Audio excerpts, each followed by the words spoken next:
Olá a todos. Hoje eu gostaria de falar um pouquinho sobre como alienar as pessoas. E não só alienar, como fazer com que as pessoas acreditem que elas não são seres humanos. Que tal? Que tal a gente conseguir reduzir o nível de uma pessoa ao nível de uma planta?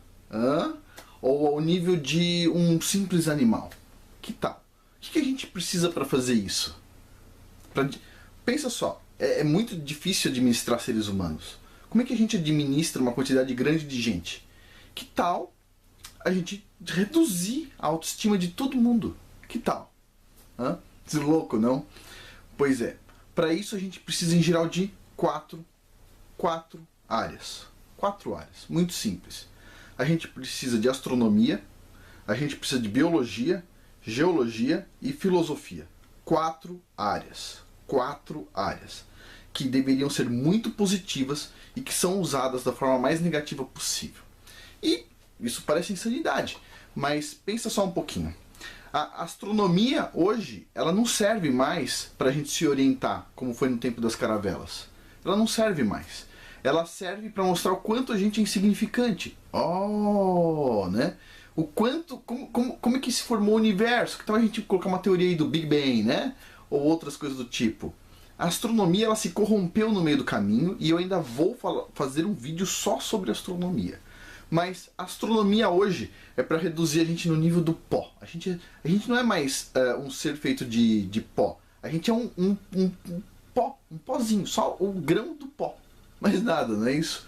O planeta Terra é o grão do pó, não é isso? Bom, seguindo, a gente precisa da biologia. Para quê? Para justificar como é que a gente foi criado. Como é que a gente foi criado sem o criador do universo? Fácil. Fácil, não é isso? A gente simplesmente começa lá com uma ameba, que vai evoluindo,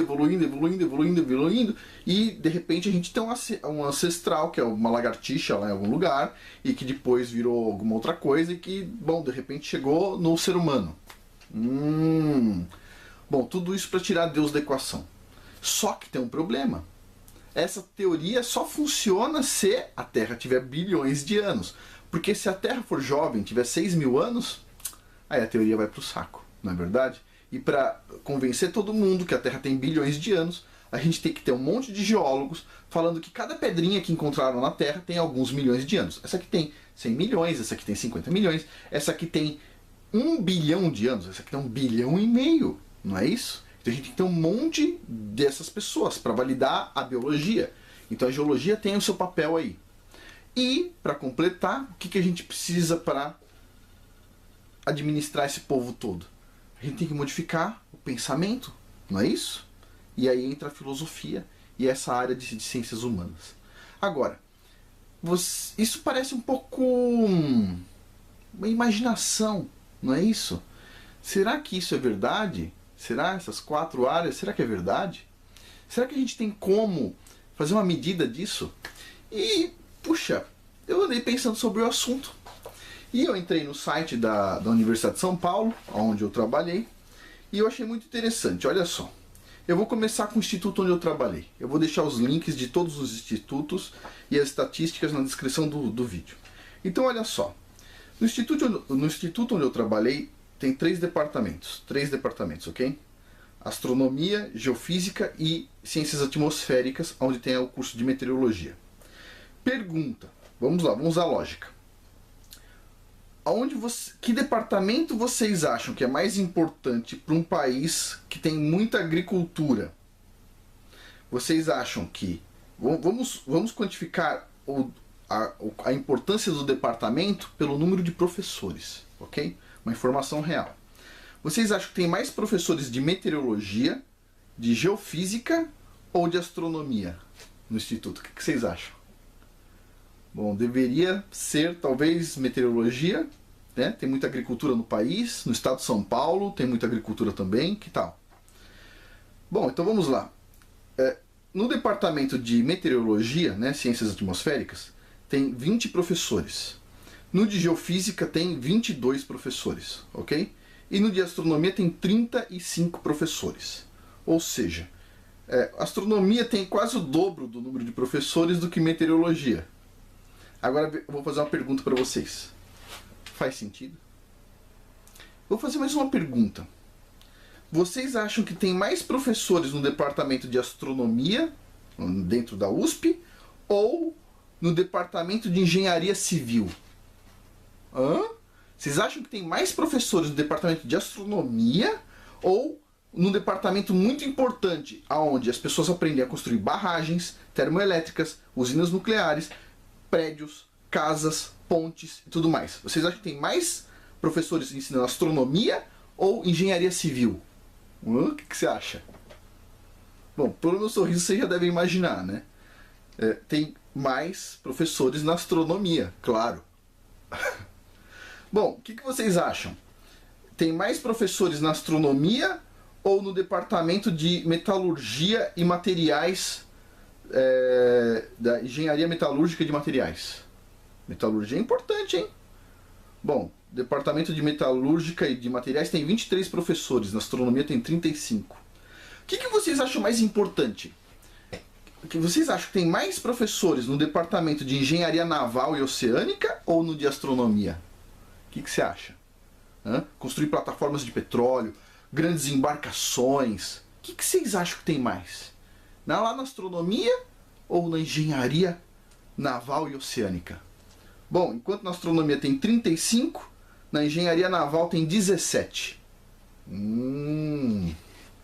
Tem quase o dobro, né? Não, tem mais que o dobro, né? 17 vezes 2 dá 34. Tem 35 professores na astronomia.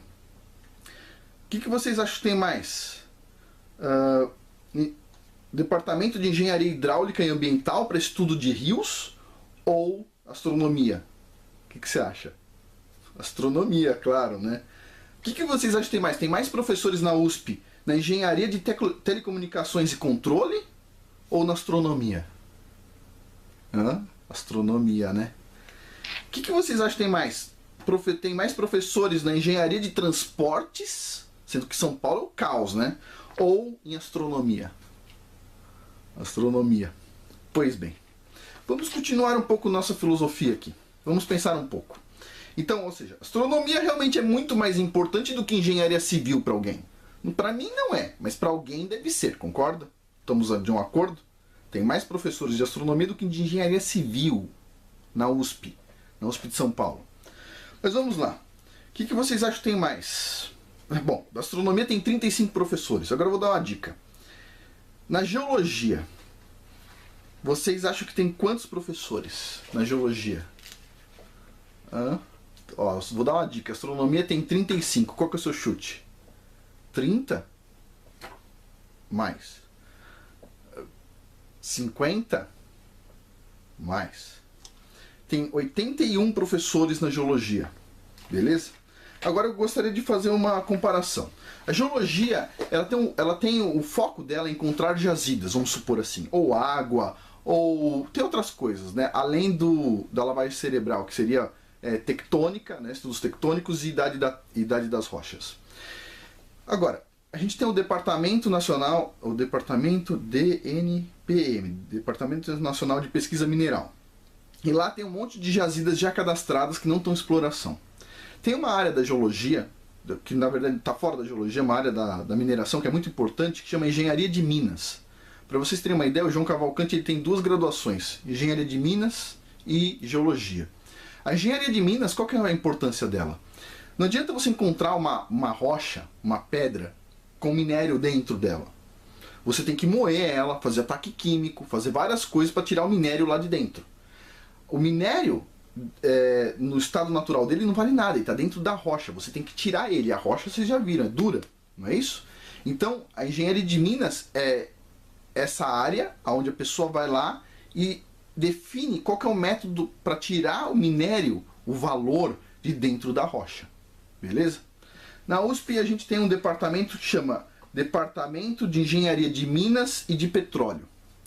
Bom, na geologia tem 81 professores, como eu disse.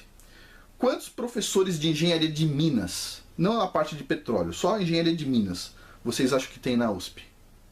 Bom, vou dar uma dica, hein? Lá na geologia tem 81 professores. Quantos professores vocês acham que tem para tirar o minério? Tem 81 para ensinar a procurar, etc. Quantos tem para tirar o minério? Bom, 13, ok? 13 professores. No departamento de engenharia de Minas tem 13 professores de Minas, 12 de petróleo, ok? E 6 colaboradores externos. Bom, mas vamos continuar fazendo algumas perguntas. Então na geologia tem 81 professores. Quantos professores vocês acham que tem na biologia? Quantos? Bom, 128. Tem 128 professores na biologia e aqui na engenharia civil a gente está falando de 31. Legal, a gente precisa de muitos biólogos, beleza, concordo, tá? Tá dividido aqui em 5 departamentos dentro da biologia, sem problemas.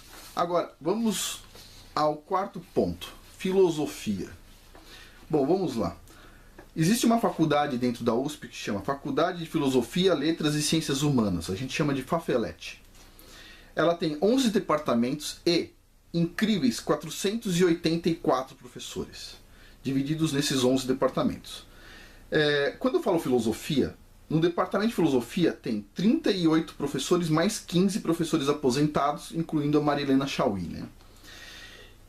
Só que na verdade não tem só filosofia. A filosofia está junto com a sociologia. Sociologia tem mais 31 professores, o departamento de ciências políticas tem mais 22 e antropologia tem mais 27, totalizando 133 professores. Beleza? Aí, dentro dessa faculdade, a gente tem lá, por exemplo, o departamento de letras clássicas e vernáculas com 110 professores de português, ok? Só para vocês terem uma noção, existe uma faculdade dentro da USP que chama Faculdade de Educação. Então, esse pessoal aqui de letras não necessariamente está fazendo uma faculdade de educação. São duas coisas diferentes, ok? Agora, olha o que é interessante. Então, a gente está falando o seguinte. Dentro da área de filosofia, e aí eu vou incorporar entre filosofia, sociologia, ciências políticas e antropologia, tem 133 professores, beleza? Agora, vamos lá. Vocês não acham, no mínimo, interessante um estado igual ao de São Paulo, onde tem agricultura, um estado industrializado, que precisa de pontes, precisa construir prédios, etc., tem um departamento dentro da universidade desse grande estado, tem um departamento de engenharia civil com menos professores do que o departamento de astronomia, ou um departamento de engenharia naval e oceânica. A gente tem o Porto de Santos em São Paulo. A gente, na engenharia naval e oceânica a gente tem 17 professores, metade do número de professores de astronomia. Vocês não acham no mínimo um pouco interessante? Eu não estou falando que, olha só, não estou falando que os professores de astronomia fizeram um complô, não estou falando isso. Eu estou falando que tudo é muito bem pensado, mais bem pensado do que a gente imagina. E deve ter um motivo, tudo tem um motivo para estar da forma que está. Agora, eu acho incrível, sabe? Eu fico pensando assim, construção civil, engenharia civil, é uma coisa tão grandiosa, todo mundo quer fazer engenharia civil. Poxa, 31 professores, tipo, contra 35 de astronomia, né? A gente vê aqui geologia com 81 professores e depois lá na engenharia tem 13 professores de engenharia de Minas. Então, bom, basicamente, o que acontece? Tem áreas que são muito importantes para reduzir o nosso valor. Astronomia é uma delas. Eu vou falar sobre astronomia de uma forma mais detalhada com conhecimento que eu tenho. Conhecimento, por exemplo, de astrosismologia, tá? Eu trabalhei no Instituto de Astronomia, Geofísica e Ciências Atmosféricas e conversei com muitos astrônomos, conversei com muitos meteorologistas. Eu gosto de conversar, vocês já perceberam. Só que o que a gente percebe com tudo isso? Que tem coisas que favorecem a gente se alienar do mundo real. E essas coisas recebem mais atenção dos políticos e do governo que a gente contratou para cuidar do nosso país, recebem mais atenção do que coisas que nós mesmos, a população, encara como importante. Então, assim, esse banquinho de 4 pés, né, onde a gente tem astronomia, né, biologia, geologia e filosofia, ele hoje em dia é um banquinho bastante sacana pra gente, sabe? Tudo tentando diminuir o nosso valor, mostrando que a gente está perto do nicho animal. Isso não é verdade, O ser humano foi o único ser criado por Deus que tem a imagem e semelhança do Criador do Universo. E, puxa, a gente está acima dos anjos, né? Os anjos hoje ainda têm um conhecimento diferente do nosso, estão acima. Mas nós temos um potencial para estarmos acima dos anjos. Nós fomos criados à imagem do Criador do Universo. O ser humano é sagrado. O ser humano não é um cachorro. O ser humano não é um gato. Eu gosto de cachorro, gosto de gato, mas não é. O ser humano é diferente. O ser humano é maior do que isso. E tudo faz com que a gente esqueça o nosso valor. E eu vou falar um pouquinho mais sobre isso no próximo vídeo. Mas, basicamente, isso aqui não... O que eu estou falando aqui sobre estatísticas não é nenhum folclore. Vou deixar os links abaixo, vocês podem dar uma olhada. Mas é incrível, né? Ter mais astrônomo do que engenheiro civil na USP. Uau, né? Bom, paciência. Por hoje é isso. Muito obrigado.